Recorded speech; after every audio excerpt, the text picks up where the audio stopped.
Good morning! Mali, good afternoon pala. Hi! Bye, Maki Max! See you later!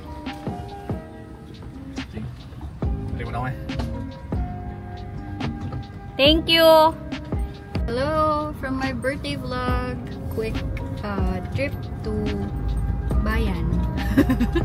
Magbayad lang kami and I decided as my husband advised na suggested pala na ano daw, mag-vlog daw ako kahit wala naman kaming trip. Naisip ko din naman na mag-vlog ngayong birthday ko. And this is his birthday gift, by the way. Kaya yan. Parang a day with me, a day with us. See ya!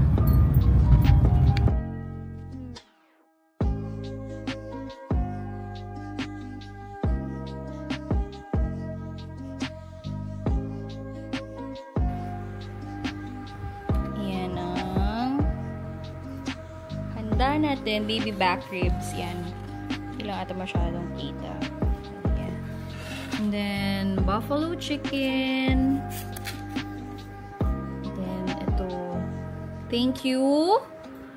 Thank you kay Mika, kay Ching, to my husband, to Mama, and kay Amy and Jonah for our handa. Happy birthday to me! It's my husband, my hardworking husband.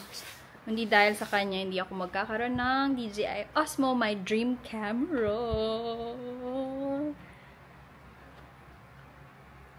See ya!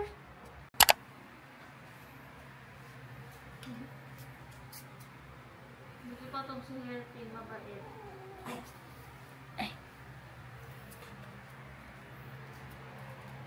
Sungit? Sungit? Nataba niyo? Hi guys! Nasaan ba yung mic? Para feel na feel natin. Wait lang. Is this on? Mami, is it on? It's on. So, mag-cake review tayo. Bigay ni Mama from Armenias na cake. I think it's a Yema cake na chocolate. Tamis! Tamis. Chocolate yung chiffon niya. Ayan. Sorry, Kaders.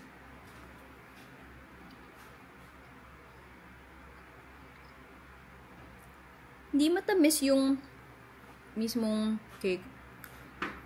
Pero, yung yema niya, siyempre matamis. Kalasa siya nung slice na cake pastries kung familiar kayo. Ayun to, Mama. Pero gusto ko siya.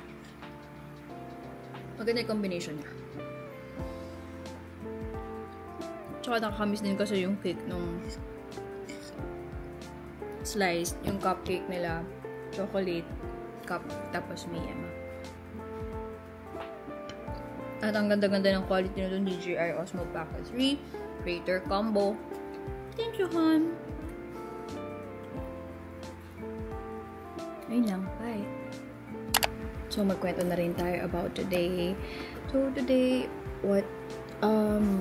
late na ako nagising. I think 9:30 kasi nag-work ako on a Sunday, yesterday, OT, until 1:30 AM. Kaya late na rin ako gumising. So, lagi akong kumpleto ng 8 hours sleep, if you know me. Usually 7 to 9 hours. Sleep is life for me. And, ano pa ba? Yun, just started my day by praying. Spend time with my husband. And then, with our fur babies. Marami kaming fur babies dito. We have about 19 cats in total. And we have 6 dogs in total. So, yun. I always make sure na I attend to them every morning. And then, we did our prayer. Kasama ko sila nagpe-pray dun sa ano naman dito, parang grotto. And, what else? And then, and then I worked a little. And then, after nun, nagpunta na kami sa bayan to do errands, to pay the bills, and do some groceries, and yung mga kailangan dito sa bahay, like yung food, ganyan yung mga responsibilities ko. Like, mag-deposit ng, dun sa, parang, sa, yung mga na-collect namin na money from my tito's apartment. And anyway, and then yun, and then, pagdating dito, I worked again. And then, yeah, just enjoying yung mga handa. Thank you so much sa mga nagpadala ng food, nagpadala ng money para magkaroon ako ng handa today. And basically, that's it. Dumaan din pala kami ng church pagdating namin sa bayan. And, tas parang may event. Yun, kaya parang saglit lang naman din ako sa church. So, parang nag-thank you lang ako kay Lord for 35 years of life. And, yeah, ang lag ko lang naman din prayer yung healthy ako, healthy yung asawa ko, healthy yung family ko, healthy yung mga relatives ko, healthy yung mga fur babies namin, and I have a stable job, we have a stable job, as long as na-attend naman yung mga needs namin. It's really prayer. So that's it for today. That's how I celebrate my birthday. Hindi ako nakapag-leave kasi convert to cash ako ng leave, so kukulangin kung mag-leave pa ako. So, bawi na lang next time. That's okay. Pag-celebrate naman na little, and my workmates are really understanding naman. So, they're not really putting any pressure on me. Well, ganun naman kami on a normal day, except pagka merong mga urgent and escalations or whatever. So, shout out to my teammates, to our manager, and to our very, very flexible work. And, yeah, yun naman din. Hindi ako masyadong nakapag-vlog kanina kasi nga, stress ako kasi parang wala akong ginawa kundi pumila sa mga bangko. Ang dami talagang na-waste na time sa bangko. Hindi ko naman may isip dahil syempre may mga kasabay ka dyan na ang dami yung transaction. Alam mo yung bulto-bulto yung pera nila.